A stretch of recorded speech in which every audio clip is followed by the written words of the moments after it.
آج آپ لوگوں کے درمیان میں موجود ہوں کہ آپ لوگ وہ عظیم لوگوں میں شمار ہوتے ہیں کہ جن کے پاس قرآن کی دولت ہے۔ اللہ تعالیٰ سورہ رحمان کی پہلی 4 آیات میں آپ کو آپ کا ایک عظیم مقصد بتاتا ہے کہ الرحمن علم القرآن خلق الانسان علمہ البیان، کہ وہ رحمان ہی ہے جس نے قرآن سکھایا، اس نے انسان کو پیدا کیا اور اسے بولنا سکھایا۔ اب ان 4 آیات میں اس کی آخری آیت بڑی غور کرنے والی ہے کہ انسان کے اوپر سب سے عظیم جو تحفہ ہے اللہ کی طرف سے وہ ہے بولنا۔ اللہ تعالیٰ نے جانوروں کو بھی پیدا کیا، اللہ تعالیٰ نے پرندوں کو بھی پیدا کیا، ہر مخلوق کو پیدا کیا، لیکن انسان کو پیدا کیا اور اس کے اوپر سب سے عظیم تحفہ جو اسے دیا وہ بولنا ہے۔ یعنی جو انسان کے اندر، یعنی آپ کے اندر اور مجھ میں اور ایک عام مخلوق میں جو فرق ہے وہ بولنے کا ہے۔ اب یہ بولنے کا فرق جو ہمیں دیا گیا وہ ایک عظیم مقصد کے ساتھ دیا گیا ہے کہ آپ جو بھی اچھی بات سنیں یا جو بھی اچھی چیز کریں، جو کچھ سیکھیں وہ دوسروں تک پہنچائیں۔ تو اس پہ عمل کرنے کے لیے سب سے پہلے آپ کو جو عظیم تحفہ اللہ تعالیٰ کی طرف سے اللہ کے نبی کو دیا گیا اور ہم تک پہنچایا گیا وہ قرآن کریم ہے۔ اس کو سمجھنے کے لیے قرآن کو پڑھنے کے بعد، جیسے آپ نے قرآن کو حفظ کیا اور اس کی ایک آیت کو گردانا، اس کو یاد کیا اور اس کے بعد آپ ایک حافظ بنے، تو سب سے عظیم جو کام ہے اس وقت وہ یہ ہے کہ آپ اس کو سمجھنے کی کوشش نہ کریں۔ ایک بدو جیسے پڑھا کرتے تھے اللہ کے نبی کے دور میں، جیسے صحابہ کرام پڑھا کرتے تھے قرآن کو بغیر کسی منطق کے، بغیر کسی فلسفے کے۔ وہ نہیں سوچتے تھے اس چیز کے اوپر کہ اس آیت کا مطلب کیا ہے، وہ منوان تسلیم کرتے تھے۔ اس سے جو حکم آیا وہ فوراً قبول کر لیا۔ پہلا پروسیجر، جو پہلا ایک طریقہ کار ہے نا قرآن کو سمجھنے کا، وہ سب سے پہلا طریقہ یہ ہے کہ آپ کے پاس جو ہی اللہ کا حکم آیا آپ نے اسے فوراً قبول کرنا ہے۔ آپ نے نہیں سوچنا کہ اس سے مجھے نقصان ہوگا یا فائدے اور نقصان کو چھوڑ کے آپ نے سب سے پہلے حکم کو ماننا ہے۔ میرا ایک ایکسپیرینس ہوا، کیونکہ میں میڈیکل فیلڈ سے ہوں، میرا ایک ایکسپیرینس ہوا کہ ایک پوسٹ مارٹم کا ایک ڈیڈ باڈی ہمارے سامنے رکھی گئی۔ ہم نے سب سے پہلے اس کی جلد کاٹی، سب سے اوپر والی جو پرت جلد ہوتی ہے نا، سکن، اسے کاٹا۔ سکن کاٹنے کے بعد ہم دوسرا حصہ جو تھا وہ پٹھوں کا تھا، ان پٹھوں کو کاٹا۔ پھر اس کے بعد ہمارا جو نیکسٹ پروسیجر تھا، جو اس کے بعد ہم پہنچے، وہ تھے اس کے آرگنز، یعنی جسم کے حصے، جگر، دل، پھیپھڑے، وہ نکالے باہر، اس کی اسٹڈی کی، اس کو پڑھا کہ اس پروسیس کو ہم کہتے ہیں مینول آف ڈائسیکشن، یعنی ایک تدبیر، ایک طریقہ کار، کسی چیز کو آپ نے فائنڈ کیسے کرنا ہے، اس کو حل کیسے کرنا ہے۔ اسی طرح قرآن کو سمجھنے کے لیے مختلف حصے آتے ہیں کہ آپ نے اس کو سمجھنا کیسے ہے۔ جیسے ایک ہدایت نامہ دیا گیا ہوتا ہے ایک دوائی کی بوتل کے اندر، آپ سب لوگوں نے دوائیاں دیکھی ہوں گی، دوائی کی بوتل دیکھی ہے آپ نے، اس بوتل کے اندر ایک ہدایت نامہ دیا گیا ہوتا ہے۔ اس ہدایت نامے میں لکھا ہوتا ہے کہ آپ نے اس دوائی کو اس طرح استعمال کرنا ہے، کھانے سے پہلے استعمال کرنا ہے یا کھانے کے بعد استعمال کرنا ہے، ٹھیک ہے؟ کھانے کے بعد استعمال کرنا ہے تو فلاں دوائی کے ساتھ استعمال نہیں کرنا لکھا ہوتا ہے۔ آپ ایک مثال لے لیں کہ ایک فریج آپ کے گھر آپ نیا خریدتے ہیں، ایک ریفریجریٹر، اور اس کے ساتھ آپ کو یہ لکھا گیا ہے کہ آپ نے یہ فریج سٹیبلائزر کے ساتھ استعمال کرنا ہے۔ آپ نے اس کو فریج کو ڈائریکٹ بجلی کے ساتھ نہیں لگانا، آپ نے سٹیبلائزر کنیکٹ کرنا ہے، اس کے ساتھ جوڑنا ہے، اس کے بعد اس کو بجلی جوڑنا ہے۔ اب آپ یہ کرتے ہیں کہ اس چیز کو پہلے کوشش کرتے ہیں کہ یہ سٹیبلائزر بنا کس سے ہے۔ اب آپ کے ذہن میں یہ سوال آئے گا، آپ اس کو فریج کو فوراً سے بجلی کے اندر لگاتے ہیں، سٹیبلائزر کو پہلے آپ کوشش کرتے ہیں کہ یار اس کو کھول کے دیکھوں کہ یہ بنا کس طرح ہے، یہ فنکشن کس طرح کام کرتے ہیں، یہ لائٹ کیسے جلتی ہے۔ اس وقت تک آپ کا فریج لگا ہوا ہے بجلی کے اندر۔ جب تک آپ کو سمجھ آئے گی کہ یہ سٹیبلائزر کام کیسے کرتا ہے، تب تک آپ کا فریج جل چکا ہوگا۔ ہماری مثال اسی طرح ہے۔ اگر آپ قرآن کو پہلے پڑھیں گے اور پھر اسے سمجھنے کی کوشش کریں گے تو آپ یقیناً اس معاملے تک نہیں پہنچ سکیں گے جو پیغام اس کے اندر ہے۔ وہ راز آپ کے اوپر منکشف نہیں ہوں گے، وہ عیاں نہیں ہوں گے آپ کے اوپر وہ راز، جب تک آپ اس کو بغیر سوچے سمجھے تسلیم نہیں کرتے۔ آپ کو میں ایک چھوٹی سی مثال دیتا ہوں کہ بہت سے سائنسدان اس دنیا میں پیدا ہوئے، اس میں سے زیادہ تر سائنسدان جو یا تو ملحد مرے، یعنی جن کا اللہ کی ذات کے اوپر ایمان نہیں تھا۔ اب اس میں سب سے بڑا جو مسئلہ کیا تھا ان کے درمیان کہ وہ ملحد مرے، ان کا ایموشنل جذباتی کنیکشن نہیں تھا قرآن کے ساتھ۔ جذباتی کنیکشن ہونے کے لیے کیا چیز ضروری ہے؟ جذباتی کنیکشن میں یہ چیز ہوتی ہے کہ اگر آپ کا ایک جذباتی ریلیشن ہے کسی کے ساتھ، تعلق ہے قرآن کے ساتھ، تو آپ نہیں سوچیں گے، آنکھیں بند کر کے آپ یقین کر لیں گے جیسے صحابہ کرام یقین کیا کرتے تھے۔ اب ان کا جذباتی کنیکشن کسی دین کے ساتھ نہیں تھا، اللہ کی ذات کے ساتھ، یا ان کے اپنے کسی خدا کے ساتھ جذباتی ریلیشن نہیں تھا، کسی بھی مذہب سے نہیں تھا۔ وہ ہر چیز کو سوچتے تھے پہلے کہ ہم نے یہ چیز ایسے تسلیم کرنی ہے، قرآن کی اگر یہ آیت ہے تو اس کا مطلب کیسے ہے، سائنس اس بارے میں کیا کہتی ہے، فلاں فزکس کا علم یعنی طبیعت کا علم اس بارے میں کیا کہتا ہے، تو وہ یہ چیز سوچتے تھے۔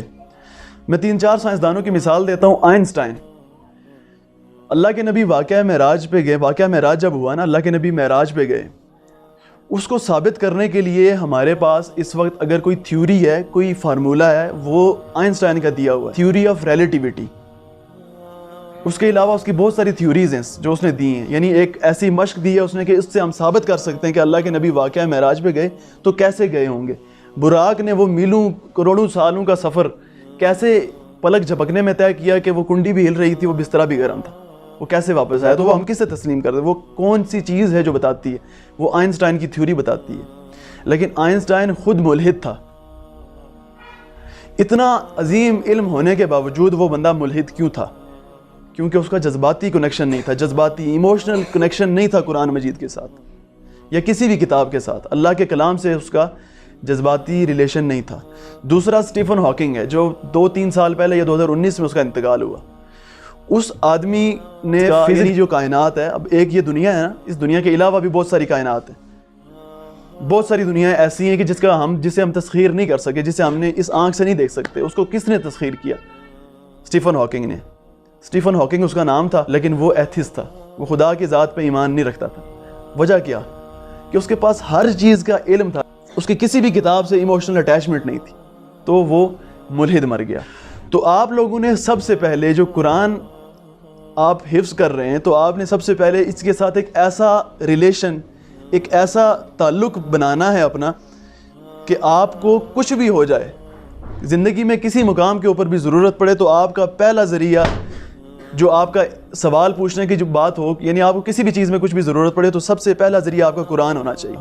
بہت سارے لوگ اس طرح کی سازشیں کرتے ہیں کہ آہستہ وہ آپ کے ذہن میں سوال اٹھاتے ہیں کہ یار یہ اس آیت کا 1400 سال پہلے سے ضرورت تھی، اب ضرورت نہیں ہے، تو یہ سوالات آپ کے ذہن میں آئیں گے، لیکن آپ نے اسی وقت ان سوالوں کو مار دینا ہے۔ تو اللہ تعالیٰ نے ایک طریقہ کار مجھے دے دیا کہ میں نے سب سے پہلے چمڑی کاٹنی ہے، پھر پٹھوں کو کاٹنا ہے، پھر جسم کے ایک حصے کو نکالنا ہے، پھر اس کو دیکھنا ہے کہ اس کے اندر کیا موجود ہے۔ اسی طرح آپ نے سب سے پہلے قرآن کو سمجھنے کے لیے سب سے پہلا اصول جو ہے وہ کیا طے کرنا ہے کہ آپ کا قرآن سے جذباتی تعلق ہو، کہ اس کی کسی بھی آیت کے اوپر، کسی بھی بات کے اوپر آپ کو کوئی بھی سوال آپ نے نہیں کرنا۔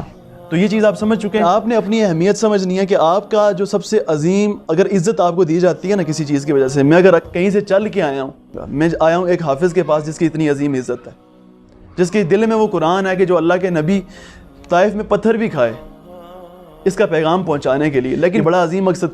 ابھی تک تو آپ کے اوپر کوئی بوجھ نہیں ہے، لیکن جب یہ آپ پورا حفظ کر لیں گے پھر آپ کے اوپر ایک بہت بڑی ذمہ داری عائد ہوگی۔ ایک عام آدمی جو ایک جاب کرتا ہے، نوکری کرتا ہے، اس کے پاس دنیاوی تمام ڈگریز ہیں، آپ کو میں بتاتا ہوں کہ اس کی زندگی ہوتی کیسی ہے۔ آپ سوچ رہے ہوں گے کہ آپ حفاظ ہیں، اس کے بعد آپ کو بڑی سٹرگل کرنی پڑے گی، ایسا نہیں ہے۔ ایک عام آدمی جس کے پاس دنیاوی علم سارا موجود ہوتا ہے، اس کے اندر اسے کیا ہوتا ہے، اسے اپنی سی وی بنانی پڑتی ہے۔ آپ میں سے کسی کو آئیڈیا ہے سی وی کیا ہوتی ہے؟ کسی کو کچھ پتہ ہے سی وی کا؟ اگر نہیں پتا تو سی وی ایک اس طرح کا پیپر ہوتا ہے، ایسا پیپر بنایا جاتا ہے، اس پیپر کے اوپر تمام معلومات وہ لکھ دیتا ہے کہ میں نے یہ زندگی میں یہ تمام ڈگریاں حاصل کی ہیں، میں نے بی ایس اکانومکس کیا ہے، میں نے فلاں ڈگری حاصل کی، پھر میں نے فلاں ہسپتال میں کام کیا، وہ ساری چیزیں اس سی وی کے اندر لکھتا ہے۔ سب سے بڑا نقصان یہ ہوتا ہے کہ آپ نے کتنا کام کیا وہ میٹر نہیں کرتا، اس کا کوئی بھی مقصد نہیں ہے۔ میں اگر آپ کو کہوں کہ میں 4 سال محنت کرتا رہا، میں نے یہ ڈگری حاصل کرنے کے لیے 4 سال دن رات محنت کی، اینڈ پہ جس چیز کی فائدہ ہوگا نا، سامنے بیٹھا ہوا بندہ جو میرا انٹرویو لے گا وہ کیا چیز پوچھے گا؟ آپ چھوڑیں اپنی محنت کو، پہلے مجھے یہ بتائیں کہ آپ نے حاصل کیا کیا۔ لیکن اس کام میں آپ کی محنت بھی اس کو وہ بھی کاؤنٹ ہوتی ہے۔ اس کام میں آپ کی یہ محنت جو آپ دن رات محنت کرتے ہیں، آپ حفظ کر سکیں یا نہ کر سکیں، لیکن آپ نے جو محنت کی، آپ نے جو مشقت کی، آپ نے جو تکلیفیں برداشت کی، سردی میں بیٹھ کے یہاں پہ پڑھا، وہ محنت بھی اللہ کے نزدیک وہ کاؤنٹ ہوتی ہے. لیکن آپ نے یہ چیز اپنے ذہن میں رکھنی ہے کہ آپ اتنے قیمتی لوگ ہیں کہ آپ کا ایک ایک پل لاکھوں کا درجہ رکھتا ہے. اب اس چیز کا احساس کب ہوگا؟ اس چیز کا احساس کب ہوگا؟ مثال کے طور پہ اگر آپ کو میں یہ کہتا ہوں کہ آپ کی یہ چیز کاؤنٹ ہوتی ہے اور آپ کو پھر بھی اس چیز پہ یقین نہیں آتا، تو پھر یاد رکھیں کہ کہیں نہ کہیں ایمان کی کمی موجود ہے. جس دن آپ کے اندر تقویٰ اور ایمان آ گیا کہ یہ اللہ تعالیٰ کی دی ہوئی زندگی صرف اللہ کے لیے وقف کرنی ہے، تو آپ متاثر ہوں گے اپنے لباس سے، اپنے اس قرآن سے جو اللہ تعالیٰ نے آپ کو چنا ہے. آج حفظ کی کلاس میں آپ لوگ کیوں بیٹھے ہوئے ہیں؟ کیونکہ اللہ تعالیٰ نے خصوصی طور پہ آپ کو چنا ہے. مثال کے طور پہ آپ حفظ کر کے جا چکے ہیں، باہر آپ کی ملاقات کسی ایسے لڑکے سے ہوتی ہے جس کے پاس گاڑی بھی ہے، موبائل فون بھی ہے، وہ انگلش بھی اچھی بول رہا ہے، وہ تمام چیزیں کر رہا ہے کیونکہ آپ اس سے امپریس ہو رہے ہیں. آپ کو ایسا لگ رہا ہے کہ یہ شاید یہ کامیاب آدمی ہے. تو آپ کو اس چیز سے اس چیز تک پہنچنے میں 21 دن لگتے ہیں. صرف 21 دن تک آپ نے اللہ تعالیٰ سے دعا مانگنی ہے کہ یا اللہ مجھے اپنے دین پہ استقامت دے. آپ نے ایک ایک قدم پہ کوشش کرنی ہے. یہ میں آپ کو ادھر ادھر کی بات نہیں بتا رہا، یہ دماغ کی گیم بتا رہا ہوں آپ کو کہ دماغ آپ سے کیسے کھیلے گا. جب آپ حفظ کر کے باہر نکلیں گے، بڑی ذمہ داری لے کے نکلیں گے، تو آپ نے کرنا کیا ہے؟ 21 دن تک آپ نے اپنے آپ پہ قابو رکھنا ہے. آپ نے موبائل فون کی طرف، آپ نے باقی چیزوں کی طرف مائل نہیں ہونا. کیونکہ جس دن میں آپ کو قرآن کی اہمیت کا احساس اس وقت تک نہیں دلا سکتا جب تک کہ آپ کو خود اس کی اہمیت کا احساس نہیں ہے کہ آپ کے پاس کتنا بڑا علم ہے. دوسرا، آپ یہ دیکھیں کہ اللہ تعالیٰ نے قرآن کریم میں سورہ حشر کی آیت نمبر 21 میں جو کہا ہے، جس کا مفہوم کچھ یوں ہے کہ اللہ تعالیٰ کمی بیشی معاف فرمائے، کہ اگر یہ قرآن کو پہاڑ پہ اتار دیتا تو وہ بھی پاش پاش ہو جاتا. آپ کے دل میں اگر اللہ تعالیٰ نے قرآن اتارا ہے تو کتنا بڑا علم ہے. اگر اللہ تعالیٰ کا یہ حکم آ چکا ہے کہ یہ اتنا بڑا علم اور اتنا عظیم علم ہے، یہاں پہ قرآن کوئی اٹ سیلف کوئی ایسی کتاب نہیں ہے کہ جو اتنی وزنی ہے کہ قرآن اگر پہاڑ پہ رکھا جاتا تو وہ پاش پاش ہو جائے. وہ ایسے وزنی نہیں ہے. اس کی عظمت کے بارے میں بتایا جا رہا ہے کہ وہ اتنی عظیم کتاب کہ جس کے اندر تمام دنیا کا علم ہے. ایک دفعہ ہماری میٹنگ ہو رہی تھی مفتی صاحب کے ساتھ، تو میں ان کے ساتھ بات کرتے ہوئے یہی بات ہماری ڈسکس ہو رہی تھی کہ ایک آپ نے وہ پڑھا ہوگا واقعہ ملکہ بلقیس کا جو تخت تھا، اس کے بارے میں سنا ہوگا. آپ نے سنا ہوا آپ لوگوں نے؟ اس تخت کے بارے میں کیا کہا جاتا ہے کہ وہ آصف نامی جو شخص تھا نا، جن یہ کہنے لگا کہ میں آپ تخت سے اٹھیں گے، اپنے تخت سے اٹھیں گے تو میں ملکہ بلقیس کا تخت لے کے آ جاؤں گا. لیکن وہ جو آصف نامی شخص تھا، اس نے کہا کہ آپ پلک جھپکیں گے تو میں وہ تخت لا کے دے دوں گا آپ کو. اب اس کے پاس کس چیز کا علم تھا؟ بقول اس کے پاس کتاب کا علم تھا. کتاب کون سی ہو سکتی ہے؟ سائنس تو اس وقت اتنی ترقی نہیں کی تھی سائنس نے. تو کس چیز کی کتاب تھی جس نے وہ علم آصف کو دیا کہ وہ ملکہ بلقیس کا تخت پلک جھپکنے میں لے کے آ جائے؟ جیسے براق کے اوپر اللہ کے نبی چلے گئے، اسی طرح اس کے پاس بھی ایک علم تھا اللہ تعالیٰ نے جو عطا کیا تھا. وہ علم اس کتاب کا علم تھا. یعنی اٹ سیلف، کیونکہ اللہ تعالیٰ کی کلام صحیفے نازل ہوتے رہے ہیں تو اللہ کا ہی کلام تھا جس کا علم اس کے پاس تھا. تو آپ کو سب سے پہلے یہ سمجھنا چاہیے کہ ان واقعات کو بتانا اللہ تعالیٰ کا اور کوئی مقصد نہیں تھا. ان واقعات کو قرآن میں تھا کہ آپ کو موٹیویٹ کیا جائے کہ آپ کے پاس جو عظیم تحفہ ہے اس کو آپ نے کس طرح پڑھنا ہے. سب سے پہلے آپ نے ایموشنل ریلیشن بلڈ کرنا ہے اس کے ساتھ. اس کے بعد آپ اس کے اوپر تفکر کریں. منطق اور فلسفے کو آپ دور کے لیے چھوڑ دیں. بغیر منطق کے، بغیر فلسفے کے جب یہ چیز آپ کر لیں گے تو اللہ تعالیٰ قرآن پاک میں ارشاد فرماتا ہے کہ کیا علم والے اور بے علم برابر ہو سکتے ہیں؟ سوال ہی پیدا نہیں ہوتا. تو مجھے بتائیں کہ میری اکانومکس کیا کرے گی، میری میڈیکل سائنس کی تعلیم کیا کرے گی جب مجھے قرآن کا علم نہیں؟ کہ اللہ نے قرآن میں جس علم کی بات کی ہے نا، وہ قرآن کا علم ہے. قل هل يستوي الذين يعلمون والذين لا يعلمون، کہ وہ برابر نہیں ہو سکتے. کیا علم والے اور بے علم برابر ہو سکتے ہیں؟ تو آپ لوگ بتائیں نا، کیا ہو سکتے ہیں وہ برابر؟ نہیں ہو سکتے. تو وہ کون سا علم تھا؟ اس وقت سب سے ضروری جو ہے نا، وہ اس چیز کے اوپر ایمان رکھنا ضروری ہے کہ یہ علم قرآن کا علم ہے. اس کے بعد آپ کو یہ چیز سمجھنی ہے، جو تیسرا مرحلہ ہے وہ ہے مینول آف ریولوشن. مینول کہتے ہیں ہدایت نامے کو. جو لفظ مینول ہے نا، اس کا مطلب ہے ہدایت نامہ. ریولوشن کہتے ہیں تبدیلی لانا.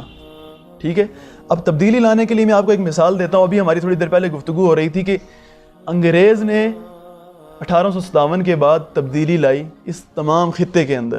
وہ تبدیلی کیسے لے کے آیا؟ اس نے ہوٹل کے باہر کھڑے کر دیے کپڑے پہنے ہوئے، شیروانی پہنے ہوئے لوگ، اور جو جیسے کلا اور یہ ٹوپیاں پہنتے ہیں نا، ایسے لوگ کھڑے کر دیے ہوٹل کے باہر. اب ایک عام آدمی جو جوتے پالش کر رہا ہے، اس نے جو لباس پہنا، کیا آپ کو وہ اچھا لگے گا؟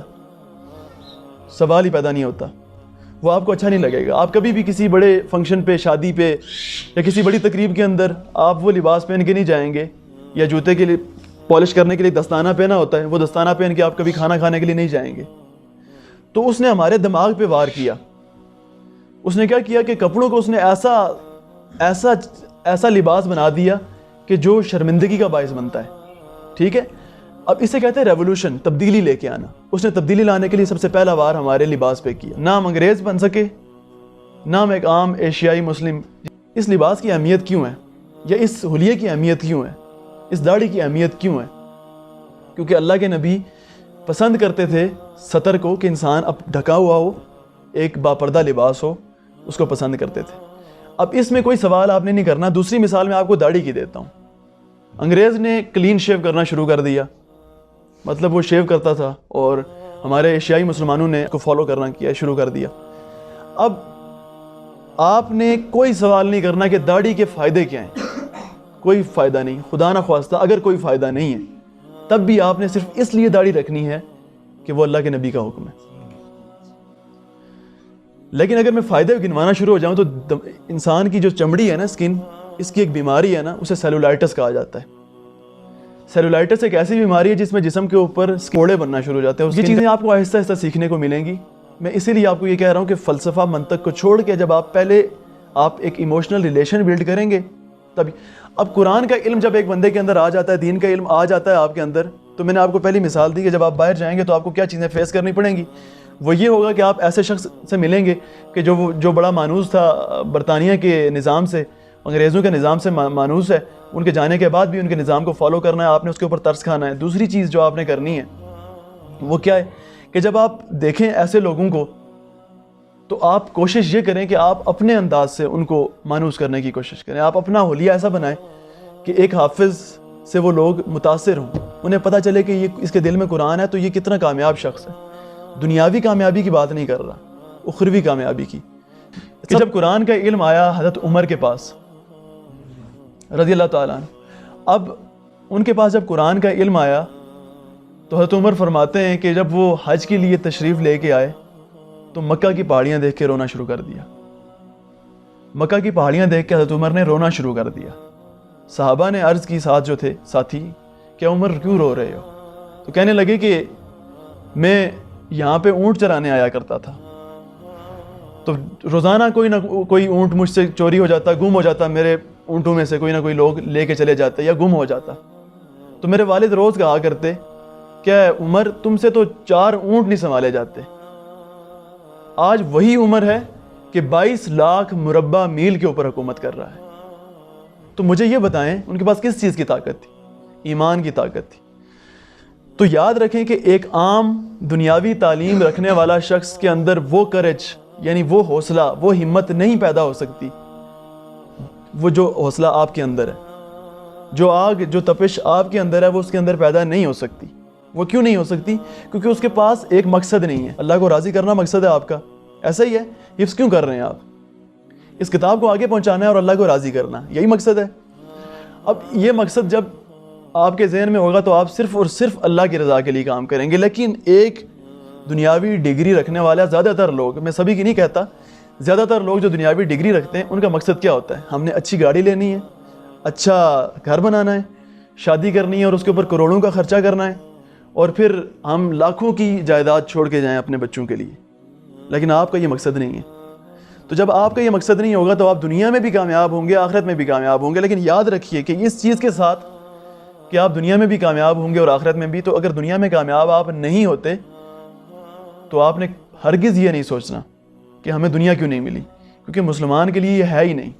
حضرت عثمان ابن عفان، حضرت عبد الرحمن بن عوف، بہت بڑے بزنس مین اور بہت مال و دولت تھا ان کے پاس۔ عشرہ مبشرہ میں عبد الرحمن بن عوف، صحابہ میں جو لسٹ ہے ان کی، ان میں آخر میں جنت میں جائیں گے۔ تو صحابہ عرض کریں گے کہ اے عبد الرحمن، آپ اتنے دیر سے کیوں آئے؟ تو کہیں گے کہ میں حساب دے رہا تھا۔ عشرہ مبشرہ جنہیں عذاب نعوذ باللہ یعنی ان کے اوپر کوئی بھی ایسا سوال کھڑا نہیں ہوگا، لیکن حساب ان سے بھی لیا جائے گا۔ آپ سوچ لیں اشرا مبشرہ جنہیں اللہ کے نبی نے خود بشارت دی کہ اے عبد الرحمن تم جنتی ہو، اس سے بڑھ کے کیا ہے؟ ان سے بھی سوال پوچھا جائے گا۔ تو پیسوں کے حرص میں، پیسوں کی لالچ میں آپ نے اس طاقت کو نہیں چھوڑنا۔ آپ نے یہ چیز اپنے ذہن میں رکھنی ہے کہ آپ کے پاس بہت عظیم تحفہ ہے۔ جب آپ ان تمام رکاوٹوں کو عبور کر لیں، حفظ کر لیں، آپ سمجھ جائیں کہ میں نے ایک عام بچے سے جو دنیاوی تعلیم حاصل کر رہا ہے، نفرت تو نہیں رکھنی، ایک عام بچے سے میں کم تر نہیں ہوں۔ جب آپ یہ چیزیں سمجھ جائیں، آپ کے اندر یہ حوصلہ پیدا ہو جائے، تو پھر اگلا مرحلہ آتا ہے منطق کا، فلسفے کا، اور سمجھنے کا، اور تلاش کرنے کا کہ اس آیت کے اندر کیا حق ہے۔ تو اس دن پھر آپ کے اوپر حق اور باطل الگ الگ ہو جائیں گے۔ اس دن باطل مٹ جائے گا اور حق چھا جائے گا، آپ کو حق کا پتہ چل جائے گا اس دن۔ پھر آپ نے ان تمام قرآنی آیات جو آپ نے یاد کی ہیں ان کا مطالعہ کرنا ہے، ان کی تفسیر پڑھنی ہے۔ آپ جتنی بھی تفسیر پڑھ لیں، جتنا بھی منطق پڑھ لیں، فلسفہ پڑھ لیں، جب تک آپ ایموشنلی اٹیچ نہیں ہوتے اس وقت تک آپ کو کامیابی حاصل نہیں ہو سکتی۔ آپ کے اوپر اللہ تعالیٰ کے دیے گئے وہ راز نہیں کھلیں گے جو راز اولیاء پر، جو صحابہ پر کھلا کرتے تھے۔ آپ یہ سوچیں نا کہ ایک صحابی ہے، میں ایک انگلی کاٹ دوں اگر آپ کی اس وقت کسی ایک شخص کی ایک انگلی کاٹ دوں، شاید وہ یہ کتاب چھوڑ کے چلا جائے۔ اللہ کرے ایسا نہ ہو، لیکن وہ یہ کتاب قرآن کو چھوڑ کے یہاں سے بھاگ جائے۔ یہ کیسے ممکن ہے؟ میڈیکل فیلڈ بھی آج اس چیز پہ پریشان ہے کہ یہ کیسے ممکن ہے کہ ایک صحابی کا بازو کٹا ہوا ہے اور اپنے پاؤں کے نیچے ڈال کے کھینچ کے وہاں سے دوبارہ جہاد کے لیے جا رہا ہے۔ کیسے ممکن ہے کہ ایک صحابی اپنا بازو خود کاٹ کے الگ کر رہا ہے، اللہ کے نبی کی حفاظت کے لیے پھر جا رہا ہے۔ اب آپ نے اپنے فرنٹل کارٹیکس کو ڈیمیج نہیں کرنا۔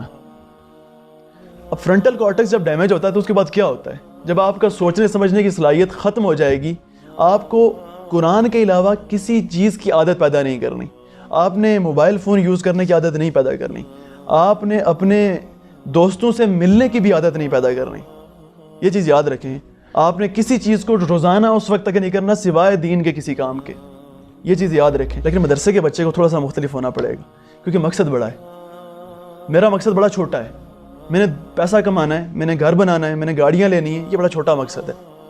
تو ایمان کی طاقت میں نے جب آپ کو بتایا کہ آپ سارے رکاوٹیں عبور کر کے یہاں تک پہنچ چکے ہیں کہ آپ کو سمجھ آ چکی ہے کہ دین میرے لیے سب سے اہم ہے، تو پھر اس کے بعد آپ نے کیا کرنا ہے؟ وہ کام جو دنیاوی ہیں ان کو روزانہ نہیں کرنا، جو اخروی ہیں انہیں روزانہ کرتے رہیں۔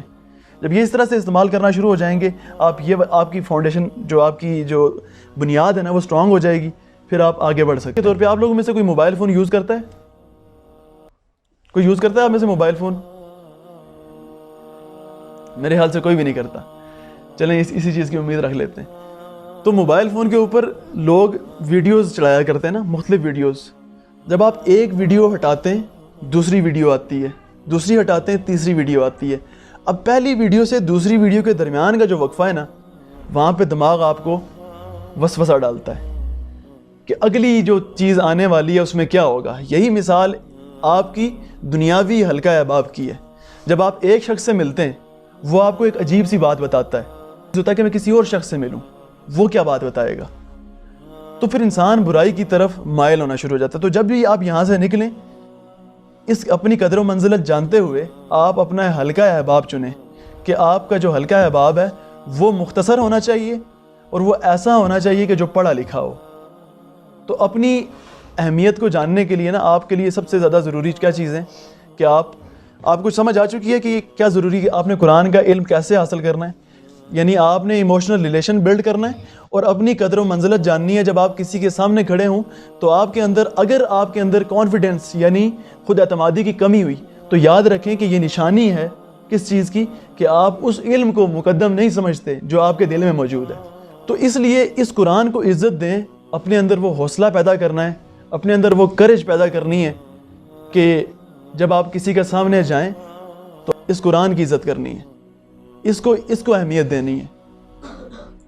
تو یہ ان چیزوں پہ آپ عمل کریں اور یقیناً دنیا میں بھی اور آخرت میں بھی آپ کو کامیابی ملے گی۔ اللہ تعالیٰ عمل کی توفیق عطا فرمائے۔